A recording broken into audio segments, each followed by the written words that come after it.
मैं हमारे दर्शकों को बताना चाहूँगा, जो आप जानते हैं कि मार्केट अल्टीमेटली अर्निंग्स को फॉलो करता है। कई बार मार्केट पहले भाग जाता है, अर्निंग्स बाद में आती हैं, कई बार अर्निंग्स पहले आती है, मार्केट्स बाद में करता है। कहाँ पर मार्केट आगे भाग चुका है कि अर्निंग्स तो आएंगी मगर मार्केट पहले भाग चुका है, कहाँ पर अर्निंग्स आ रही है मार्केट पकड़ नहीं पा रहा है? मेरे ख्याल से जो मैं कहूँगा जो करेक्शन हुई है बाजार में, एंड काफ़ी अच्छी, मैं कहूँगा रैशनल करेक्शन हुई है। फॉर एग्जांपल केमिकल स्टॉक्स हैं, फार्मास्यूटिकल स्टॉक्स हैं जो पहले 5-6 साल नहीं चले थे, अब चलना शुरू किए हैं 1 साल में।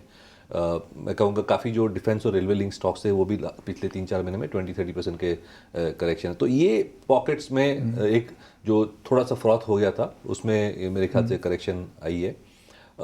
देर आर सम स्टॉक्स मैं कहूँगा जहाँ पे फ्री फ्लोट कम है, बहुत माइक्रो कैप है, एसएमई है, जहाँ पे बहुत ज़्यादा स्पेकुलेशन हो रही है, वो मेरे ख्याल से स्टॉक्स में अवॉइड करूँगा। अच्छा, अब बात करते हैं केमिकल्स। आप 3 या 4 बार केमिकल बोल चुके हैं, ऐसा क्यों?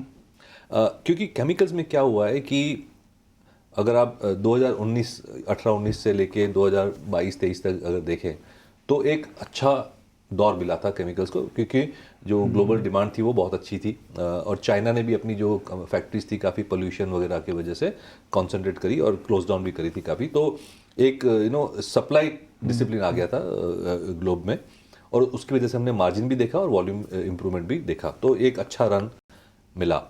उसके बाद क्या हुआ है कि चाइना ने after the rationalization they have again restarted capacities, लेकिन पोस्ट कोविड एक माहौल बना है जहाँ पे पीपल रियलाइज कि फार्मास्यूटिकल्स और केमिकल्स में खास करके चाइना पे डिपेंडेंस बहुत ज़्यादा है। 80-90-100% of some products are based out of China, और अब डी रिस्क करने की बात हो रही है। और प्रॉफिट्स तो अच्छे बनाए थे केमिकल कंपनीज ने, तो सारी जो केमिकल कंपनीज है काफ़ी सारी जो हैं उन्होंने वॉल्यूम्स अपनी कैपेसिटीज़ बहुत बढ़ाई हैं। अच्छा, तो लेकिन मार्जिन प्रेशर लास्ट 2 साल में जो 1.5 साल में देखा है because of China coming back in the market, उसकी वजह से स्टॉक प्राइसेस भी करेक्ट हुए हैं, बट वो जो कैपेसिटीज क्रिएट करी वो तो है।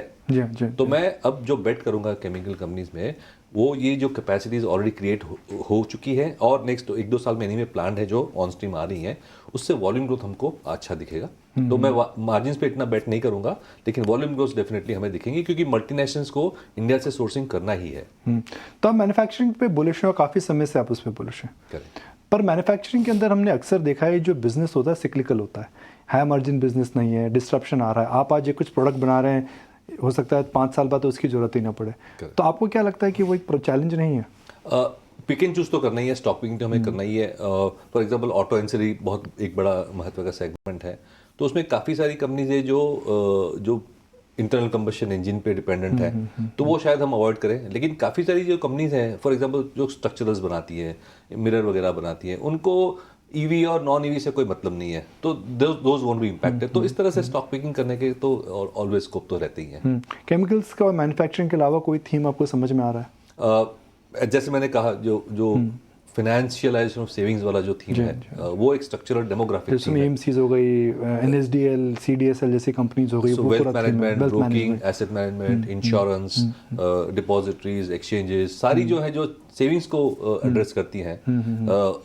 देखिए, लेंडर्स पे तो हम बुलिश हैं क्योंकि अगर इकोनॉमी को ग्रो करना है तो एनबीएफसीज और बैंक्स को तो ग्रो करना ही है, बट ये जो सेविंग्स वाला जो सेगमेंट है वो उससे भी ज़्यादा फास्ट ग्रो कर सकते हैं।